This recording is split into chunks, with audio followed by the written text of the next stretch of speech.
hand is Springleaf Drum, Memnite, Up the Beanstalk, Brainstorm, Mirror Enforcer, and Glimpse of Nature, so you know it's going to be good. Our opponent leads Volcanic Island, although their first game action was to specify they did not want to play in the practice rooms against certain decks. They listed no control decks and no wasteland decks. What is this? EDH?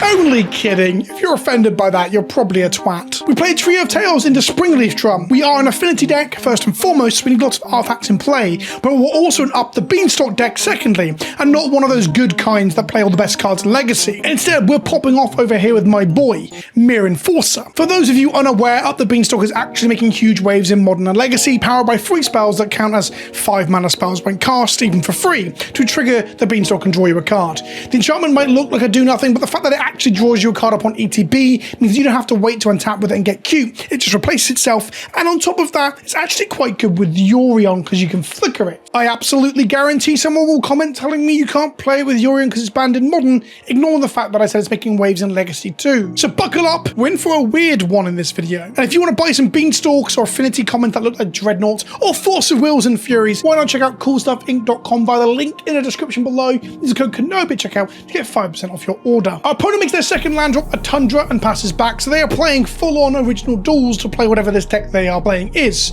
I'm expecting a counter spell being held up here, but as they specified no control decks, we might be in the clear. We cast Glimpse of Nature to allow our creature to cantrip and cast Memnite, looking for a second mana source in our deck, like a land or a Mox Opal. It draws us another Springleaf Drum, which is like 40% of a Mox Opal. We pass back and our opponent plays a Sliver, Scuttling Sliver. So our opponent is either on a weird Sliver deck or some form of combo deck that involves a Scuttling Sliver. We draw Mox Opal and cast it, and then we cast Up the Beanstalk, which draws us a card upon entering the battlefield, a Lotus Petal, which we play, and then we cast a Thought Cast for 1 blue mana, which triggers Up the Beanstalk, and we draw a card. So Thought Cast draws us 3 cards. Where I'm from, that's known as Ancestral Recall. Although some people are beginning to argue that Ancestral Recall isn't a good Magic card in order to look smart or something. I cast another Ancestral Recall in the form of a Thought Monitor. This one comes with a free bear.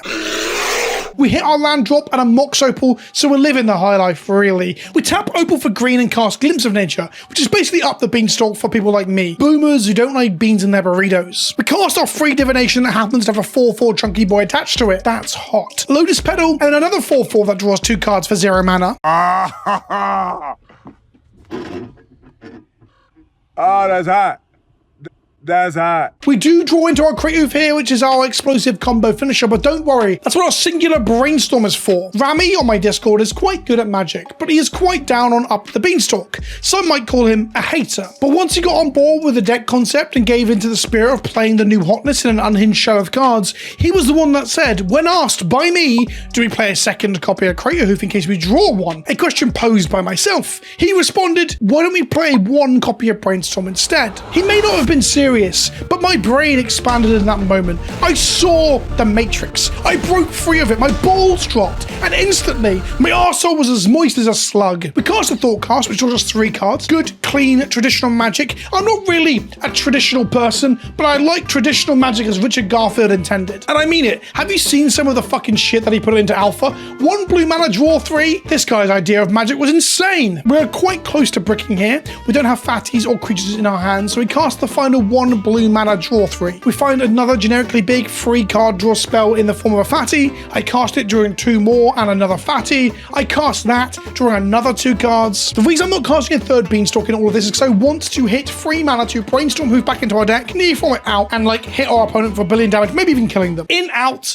out, hoof it all about. I decide now that we are Brit. I play a boring old win conditioning cranial plating. What is this? 2003? We pass the turn, discard to hand size, and let our opponent play some Magic. They use their Scalding Tarn to fetch a Jeskai coloured Triome, and they cast Taurine Mauler, which last turn would have been absolutely ginormous from all our fucking about, maybe big enough to kill us. We cast a Beanstalk, then cast a Thought Monitor for 1 mana, and we draw 4 cards. That's Bazinga. Memnite, Brainstorm. The Hoof is back in our library, and we don't have Forcible backup due to not finding a second blue spell, so we proceed to just Neoform and hope they don't have counter magic, and it resolves, and we get Hoof. We attempt to go to combat after equipping the plating to swing for 121 damage, but they scoop. If it's not too obvious for people at home, this is a practice room, and our opponent's playing something both slow and relatively uninteractive. I had a comment the other day saying I only play gameplay into like decks that aren't doing anything, which isn't really true. I streamed this deck, a slightly modified version, playing 2 crop rotations and 2 cradles to try and hardcast our hoof. I played the modified version on stream on Monday. For 2.5 hours, we played 5 rounds of Legacy, and we kept taking a singular game from decks, and we even beat lands outright. I mean, that's kind of like it, but okay, sure. Well, I genuinely believe this deck has some legs. Maybe dropping the Crater Hoof, the crops, and all this sort of stuff, and focus on being an Affinity deck that also draws you a load of cards and has some form of interaction. Anyway, let's see if that was Magical Christmas Land and if we can do it again. Another one. Our opponent leads with a Shorekeeper, which is a card that I'm not even sure was playable in its own limited environment, let alone a Legacy Slivers shell that I thought they were on. So when people do say you only play against decks that aren't very good, I don't think that's true, but in this case we are. I'm going to go out on a limb and say our opponent's deck isn't very good. Seat of the Synod, Mem Knight, and we pass back. Our opponent plays a genuinely solid Typal Matters card here in Unsettled Mariner, a card that makes your interaction very awkward into a creature deck.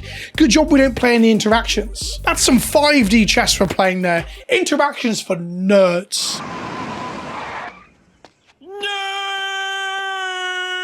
We miss a land drop, play a Shadow Spear, and realize that maybe, just maybe, game 1 was an absolute fluke. Maybe we just got lucky. Maybe the universe is a collection of seemingly random events, and sometimes a simple statistical anomaly like you or I will rise up and succeed in the face of truly staggering odds and adversity. We are the sperm that is picked. We are the birth without complication, born into a privileged setting where we can do what we do, play luxury card games, and interact with one another on the, oh cool, we drew another mana source. We cast up the motherfucking beanstalk, and we draw a playtech. Our opponent then resolves an Astronaut's Altar, so I can only assume they are doing one of 2 things here.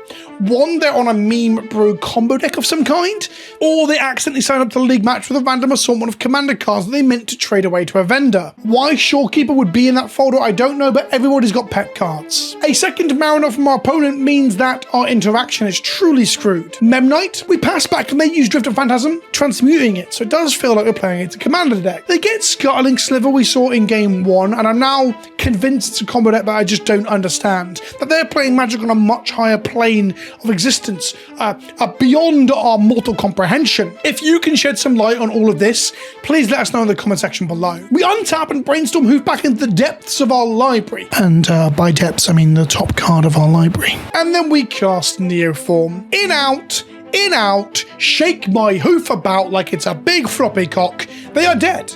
And we are no closer to understanding the secrets that they took to the metaphorical grave.